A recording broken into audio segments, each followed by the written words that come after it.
In this tutorial, I will talk about proving theorems for free by using the method of relational parametricity. This will be given with Scala syntax and Scala code as examples. Although this material is equally well suitable for any other functional language. I will first talk about why we want the parametricity theorem and theorems for free. What are the practical applications? It turns out that theorems for free are not actually for free. They are only true if you restrict the code to what I call fully parametric code. I will talk about that, what that means. One of the most frequently used applications of theorems for free is naturality laws. I will explain why naturality laws are useful. And as an example, I will show the Yoneda identities, covariant and contravariant Yoneda identities, which can be proved using naturality laws. Then I will go into detail about how actually to prove the main statement of theorems for free, which is that any fully parametric function will satisfy a certain law, a naturality law or a more general, more complicated law. The proof goes in 6 parts or 6 steps. After going through that in detail, I will show some advanced applications which go beyond applying the Yoneda identities.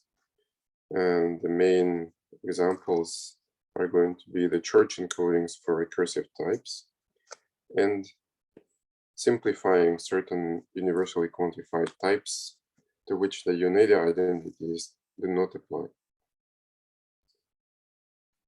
So parametricity theorem says that any fully parametric function will obey a certain law.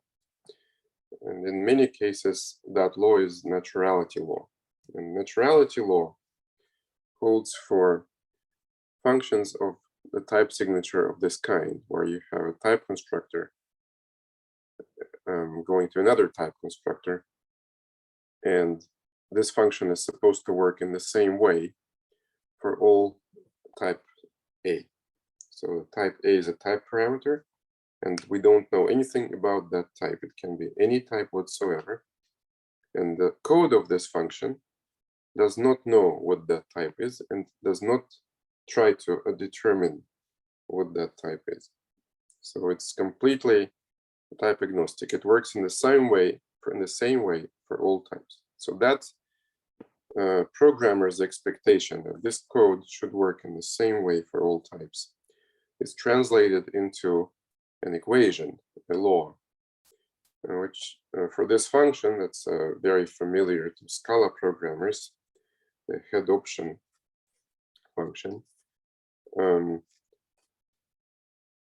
The naturality law looks like this.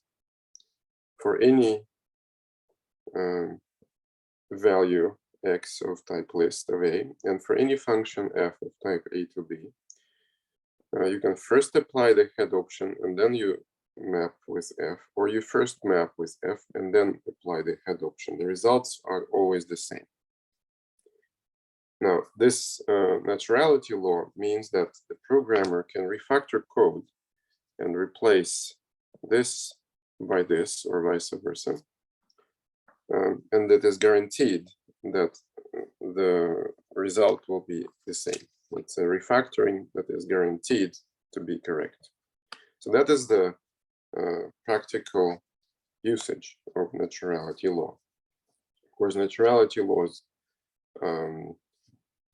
can be more complicated than this if you have more complicated type constructors, but that's the basic idea. It's a refactoring that's guaranteed to be true, and it only works because the code does not make any decisions based on the type A. Another application of naturality law is when proving certain properties of code. And I will mention these two examples. The map and contramap methods, so map method for a covariant type constructor and contramap for a contravariant type constructor, they uniquely follow from types of these type constructors if you assume that they must satisfy the naturality law. In other words, if you believe the parametricity theorem, then there's only one fully parametric code for these methods, and that code uniquely follows from types. I will go over that when I look at step 1, how to derive fmap and cmap methods from types. Another application of parametricity is that, for example, there's only one function f with this type signature. It takes a value of type A and it returns a pair AA. There's only one way of doing that. You need to take your value x and you return the pair XX. There's nothing else you can write as long as you stay within the constraints of fully parametric code. So there's only one function of that kind of type signature. So this you can prove using naturality law. So you write down the naturality law for this function. This function does have the type signature of this form, where we have one type constructor and another type constructor, both covariant.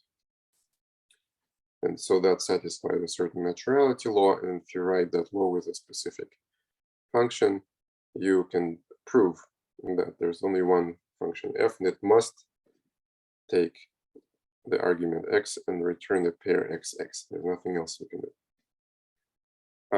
Another application of parametricity is type equivalence.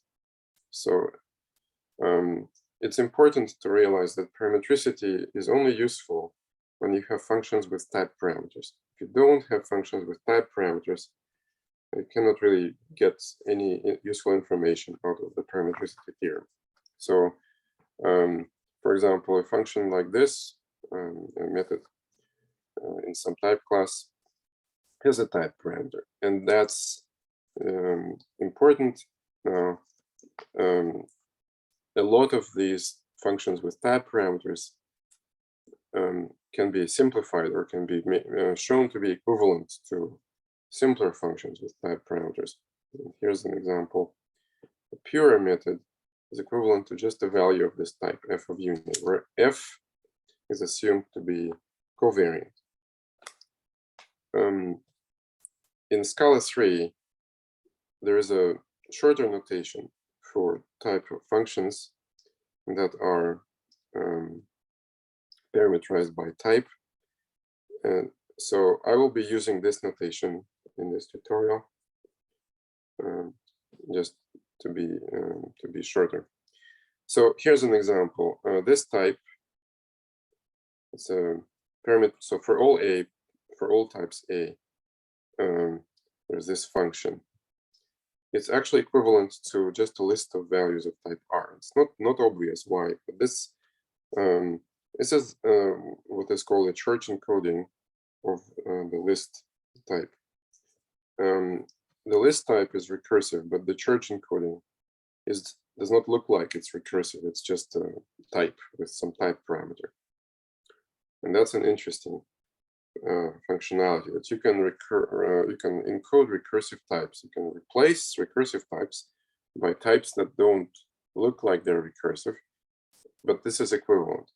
It has useful practical applications, because as long as you use this type, you cannot write code that has infinite loops in the recursion. So you can have a language, for instance, there's a language called DAL, write the name here. So this language does not allow recursion in the functions, but it does allow recursive types as long as you encode them using the church encoding. So you can have recursive types, but you cannot have infinite recursion. So that's a very safe kind of language. Another advanced example is this kind of type, which is actually equivalent to just R. This is not very obvious and actually not easy to prove. But the intuition is that if you have any type parameter A here, the only way to implement a function of this type is to have here a constant function that ignores its argument and returns a constant value R. And then you can do, given a function from that constant value R to some A, you can just substitute that constant value and get an A out. So in other words, the only way of implementing a value of this type is to have a constant value of type R. And so that's the intuition. Now, of course, this is not a proof. I will show. So what is the requirement of fully parametric that we need to use? Now, essentially, you must write code using only type parameters and unit type. You're not allowed to use any other types. If you use a type like string or int, essentially you must eliminate them. You must replace them with type parameters. So your function is not allowed to have a specific type in it. It must all be just type parameters, and unit type you can have too. There must be no runtime type reflection. So when you have a function with a type parameter, like you call it, you define it like this, and you call that function in your code with a specific type. Now, in Scala, at least, you can write code that will determine what type you have instead of A at runtime. And then you can make decisions based on that. Now, that is not allowed in fully parametric code. You're not supposed to try to figure out what actual types you are using when you call your function. So you're not allowed to use external libraries or any built-in types or any built-in functions that can do magic. Everything must be written using just purely functional code. So if, for example, you cannot use IO-like monads, like effects that are magic. So it's actually a stronger restriction than purely functional.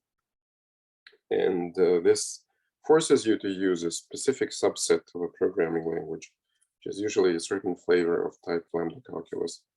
But I don't want to go into what that is. I'm just going to go into specific examples in Scala. So what would be a function that is not fully parametric? So let's implement a head option function with some weird code in it. So we'll see whether the head of the list has integer type. And if so, we will just return empty option. And if it's not integer, then we return that value as usual. So we match at runtime on the type of the actual type parameter passed in. That code is not fully parametric. So that code actually will fail naturality law. I will show, or I can show. First you do head option, then map, or you first do map, and then you apply. Sorry, here first you do map, and then you apply head option. And here you first apply head option, and then do map, and the results are not the same. An equivalent result can be if you use type classes. So what we can, in Scala, we can define a type class, for example, not int, and this type class will have a method not int, and this method will return true unless the type A is integer. So you can implement that in Scala. I'm not going to show the code, but it's just an example. You can do that, and then you can have a function with a type class constraint, and this function will do the same as here. It will return none. Also when the type is integer. If it's not integer, it will work correctly. So this will work correctly for all types except integer. And this will fail naturality law if you have a list of integers in there. So this is an example of non-fully parametric code. Although this code is purely functional, does not have any side effects, no mutation, no external libraries, but it makes decisions based on specific type of the type parameter, and that's not allowed. Fully parametric code must work exactly in the same way for all types. So we can actually, we actually need to be more specific about what it means to write that kind of code that works in the same type, in the same way for all types. And the way to be more specific is to list all the possible constructions of the language that you're allowed to use in the fully parametric code. And here I have shown an example of a function, which is a map method for a list of pairs. And this method is implemented just in a very straightforward way. It's interesting because it shows all the possible constructions at once. There are 9 constructions that you're allowed to use in this fully parametric subset of the language, and this example shows all of those being used. So what are these 9? So you can use a unit value or equivalent type that is equivalent to unit with a different name, like nil or none, something like that. Those are equivalent to unit. You're allowed to use them. So here we use them. You can use a bound variable. So the argument that you have in your function, you're allowed to use that. So you can use that. You can create a new function. So create a new function. This is the Scala syntax that creates a new function as a match case expression. Given a function, you can use it, you can apply it to an argument. So that we use that in a few places. You can create a product type value. So pair, for example. So you create a pair here, you create a pair. You can use that product, so you can extract parts of a product like this, or via pattern match. Here you can see that that's a pattern match syntax, but it's the same rule. You same construction. You have a pair of head and tail, which is part of the definition of list, with this syntax. That's just syntax. You can create a co-product value. Now, co-product values are, for example, either has a left and the right, or a list that has a co-product of nil and this cons, what's it called, or pair of head and tail. So you can create a value of that type. You can use a value of that type using case match expression. So that's where you do that. So you're given a value of a co-product type and you use it by pattern matching.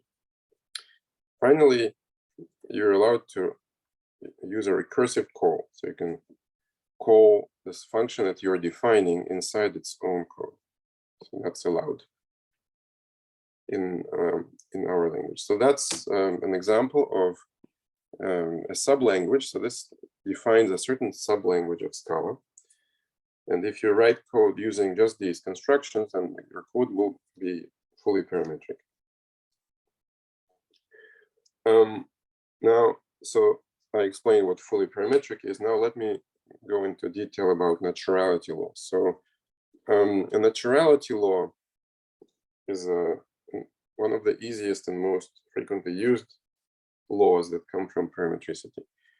The naturality law is written for functions of this kind of type signature, where so the function must have a type parameter, and then it's one type constructor going into another type constructor using that type parameter. And both f and g here must be covariant.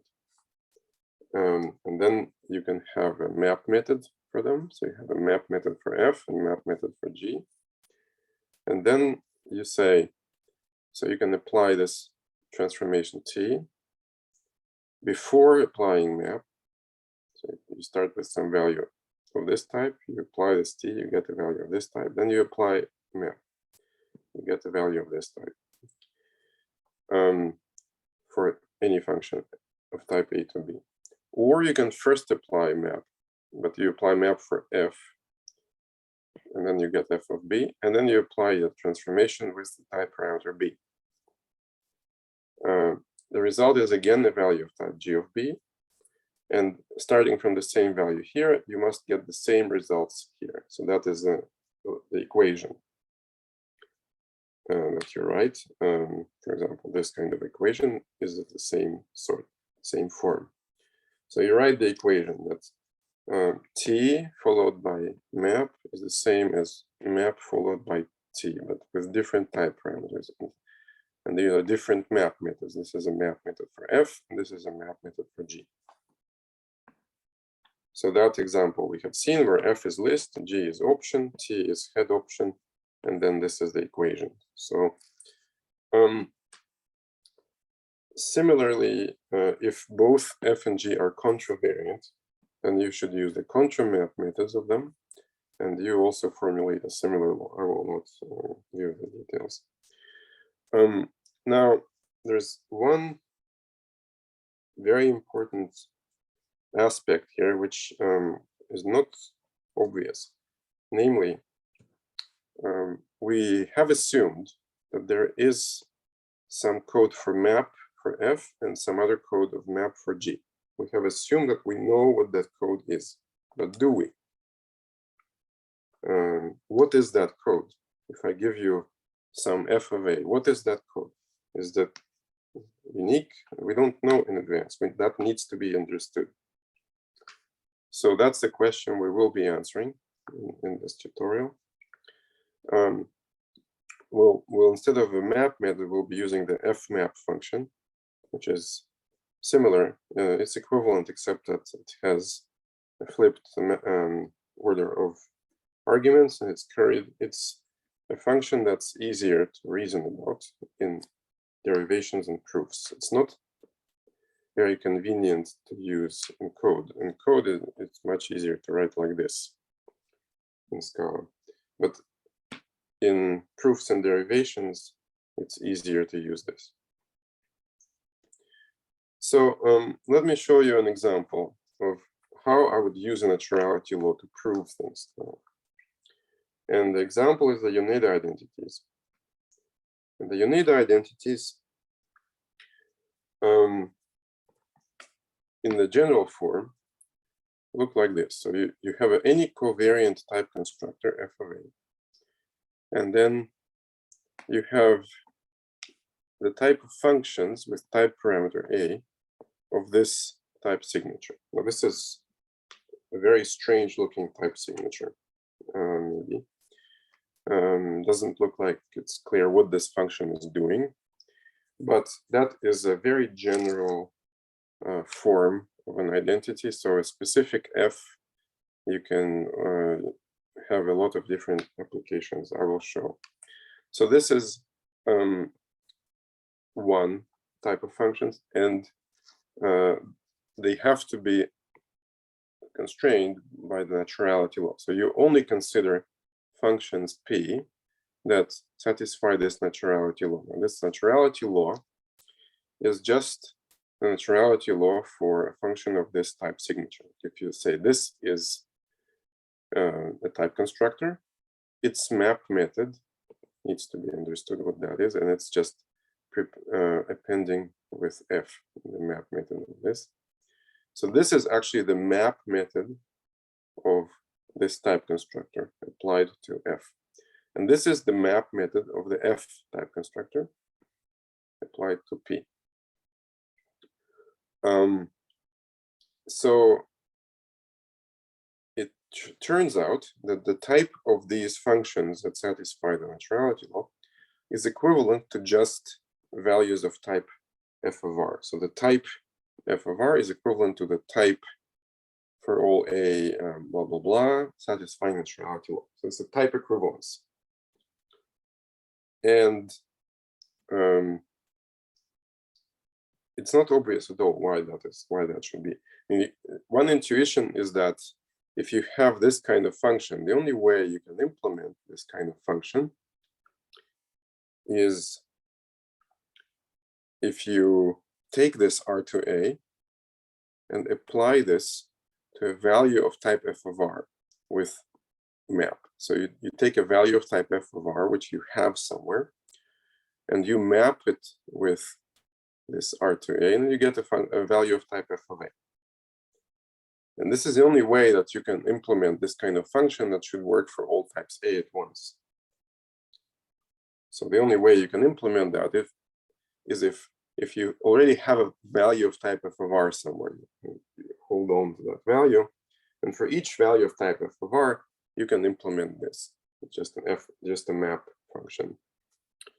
Here's how it works. So we need to prove formally that the types are equivalent. We do that using isomorphism maps. So the functions from one type to the other and back. And these maps must be inverses to each other. So let's call these functions in y and out y. So into Yoneda and out of Yoneda. So in y is a function from f of r into this, and out y is a function from this to f of r. So we can write code for these functions. It's not difficult. So just take f of r, you take this function k, and you use a map on fr. So that is how you map in one direction, and map in the other direction is a trick where you just put identity function here and you say a is equal to r. Now this function is a type parameter, it has a type parameter inside. So this is an argument that has inside it a type parameter. That's important. So out y does not have a type parameter outside, it has a type parameter inside. So we can set this type parameter to r. So let's do it. And then you have a function of type signature r to r f of r. So that gives you an f of r if you just put identity into it, r to r. So then you have this code that has a right type signature, but you still have to prove that this is equal to fr and this is equal to p. So composition in both directions must be equal to the identity. So how to prove that? Now, one direction is pretty easy. You just substitute the function in there, and then you find that you get a map of identity, because this is applied to identity. So this k here needs to be equal to identity. So you get fr map identity, and that's just equal to fr by the identity law of functors of map. But the other direction is more complicated, because you're supposed to start with arbitrary function p having this type signature. Then you take out y on that p, and that gives you a value of type f of r. And you construct a new function of the same type using in y. And you're supposed to show that that new function is equal to the old function p. So how do you do that? Now, if you just substitute, then you get that this is this. Now, why is that equal to p? Now, p is an arbitrary function. So why is this function equal to p? It's supposed to be k going to p of k. That would be equal to p. But you don't have k equal p of k. You have instead k going to this. So you're applying p to a fixed value, to identity, not to k. So how is that possible that it's equal?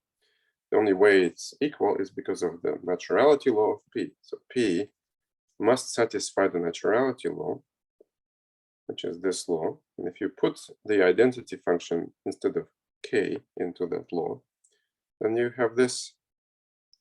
And that's exactly what you need. Identity and then k is just k. And so this is actually equal to p of k. And so that's the proof that the composition of these functions is equal to identity. So we have proved that these types are equivalent as long as we're only considering the functions p that satisfy the naturality law. And note that we are using the map function of the functor f in two places. We're using it in one place to define this isomorphism map, and in another place when we write a naturality law. And so these maps must be the same. In other words, the naturality law must use the same code of map as this function here. Now, this would be trivial if there were only one code of the map method for a given f, but we don't yet know that. So I'm just saying that it's important that even the formulation of the naturality law depends on having some kind of standard map method for every type constructor. And that's indeed the case. We have a standard map method for each type constructor and for each covariant type constructor. For each contravariant type constructor, we have a standard contramap method. And so a similar Yoneda identity for contravariant type constructor is that if it's contravariant G, then this type is equivalent to the type of these functions. Now, let's see, there's a flip here. So this is now contravariant in A, and this is also contravariant in A, satisfying the naturality law. So it's very important that the map and the contramap functions for any given type constructor are standard, and they're always the same everywhere. So if that is not true, we cannot go with this proof. So so I will actually show in the next step, I will show how you can derive the map function for a given type constructor. But this will be in the next portion of this tutorial. And before that, I will show some usage of the Yoneda identities to motivate why this is an important identity. And the reason it's important is that many type signatures can be converted to this form, and either with covariant or contravariant type constructor. And a lot of those cases are not obvious that this is converted to this form, but once you get a little experience, you start to realize that it's just to that point. And so here are just a bunch of examples I'm just going through, where I assume that f is covariant and g is contravariant. This type, for instance, for all A, for all types A, I'm supposed to give a value of type A. No, that's not possible. I couldn't possibly do that. There's no way to produce a value of type A, where A is unknown type, and I cannot produce that from scratch. I have no information to start to begin with. I don't even know what A is. A could be, a function from something to something. I have no idea what that is, so there's no way for me to do that. And so this type actually cannot be implemented. And so that's equivalent to nothing. It's an empty type, a void, which is called a void type that has no values. It cannot have any values. And so that's now how do you prove that? Now I give you intuition that you cannot implement a value of type A, but how can you prove? Now you do that by writing it in terms of the Yoneda identity. Let me do that. So you say it is unit to A, first of all. Now, unit to A is the same as A. Now, instead of unit, I'm going to write nothing going to A, because nothing going to A is a unit, because there's always a function that takes nothing and returns anything you want, because nothing doesn't have any values. Right now, this is in the Yoneda form where R is nothing and F is identity functor, and so this is just nothing. So you can see that. Similarly, the next situation where you have for any A, f of A, where F is a type constructor. So you write it like that. Nothing to A to F of A. And that is equivalent to F of nothing by Yoneda. So this is in the Yoneda form where R is nothing. So this is equal to F of R or F of nothing. Similarly, if G is contravariant, you write that as A going to A2 unit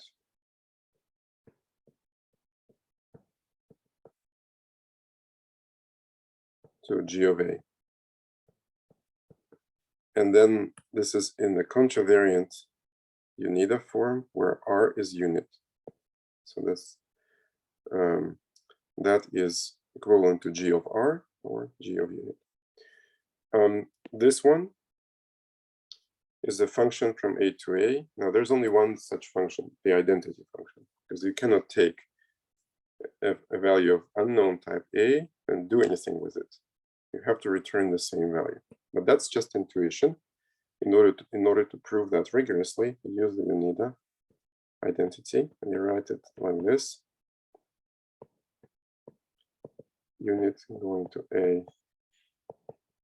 A, and so that is equivalent to just A. And there you go. So that's the Yoneda form.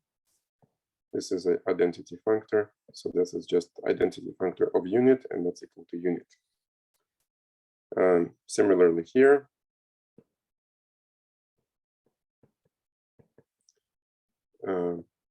unit going to A, going to F of A.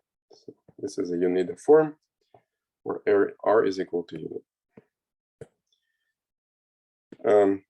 Next example is that the functions from pair AA to A are equivalent to the Boolean type. Now, why is that? Well, let's look at the next line. The same with an arbitrary F. So that kind of hints that you need to use the Yoneda here. So you need to just somehow represent a pair of AA in terms of R to A with some R. So that is quite clear. So you do Boolean to A to F of A.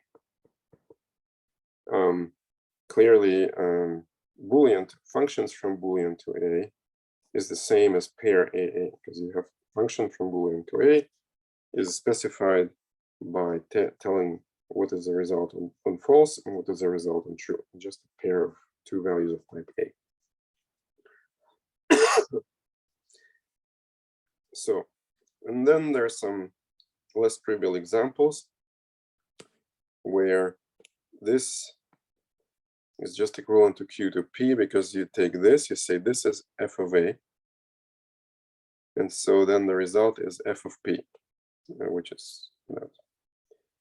And here it's the same with contravariant Yoneda. So say this is g of a. And so by contravariant Yoneda, this is equivalent to g of q, to g of p, which is p to q. A more complicated example here. This doesn't look like it's in the Yoneda form, because this is f and this is some other stuff. It's not supposed to be in this order. Well, no matter. Let's flip the order here. Let's just write a to p to f of a to q. Right, so we just flipped the order of two carried arguments. Now, this is a Yoneda form on a contravariant version. So because this is a contravariant in A, this is contravariant in A. So let's call this G. All right, so we have A to P, G of A. So let's call that G. And then we have converted it to Yoneda form. And the result is G of P. So G of P is f of P to Q. Not very obvious, but this is a typical trick. You can flip the order of carried arguments. That is a equivalence transformation on types. And then you sometimes can bring your type signature into the Yoneda form. And then another example, kind of more familiar maybe to programmers, is equivalence between flat map and flatten. So flat map is a function with this type signature, and flatten is a function with this type signature. Now, functional programmers learn that flat map and flatten are equivalent. But the proof actually is not so easy. The easiest way is to use the Yoneda identity with respect to the type parameter A. So again, you flip the order of arguments and you write this as A to M of B to M of A to M of B. So that's kind of more convenient to reason about in this form. And then you say, well, this is contravariant in A. This is also contravariant in A. So this now is in the Yoneda form, where this is R, and this is some G of A. So this is a form of A to R to G of A, and that's G of R. Now, what is G of R? It is M of B going to M of B. So that's precisely this type signature. So the Yoneda lemma immediately gives you the equivalence between flat map and flatten. Also, the Yoneda lemma explains, shows you that this equivalence holds only if you assume a naturality law for flat map, because it's very important that the Yoneda lemma is not just a type equivalence between this and this. It's a type equivalence between this and the type of functions with this type signature that satisfy the naturality law. So without the naturality law, the equivalence does not hold. And similarly here, without assuming the naturality law of flat map with respect to the type parameter A, the equivalence to flatten will not hold. You will not be able to prove it. So you can express. Let me just say quickly what happens if neutrality law is not present.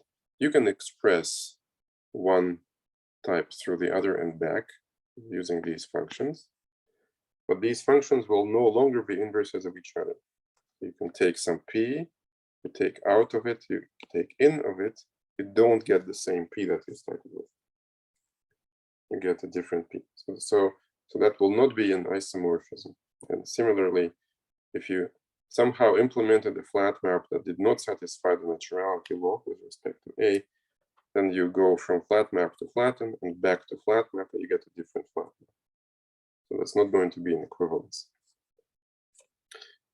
All right, so this concludes the first part of the tutorial, which introduced the context where we talk about theorems for free, naturality laws, and why they are useful. The next part of the tutorial will talk about actually preparing to prove the theorems for free,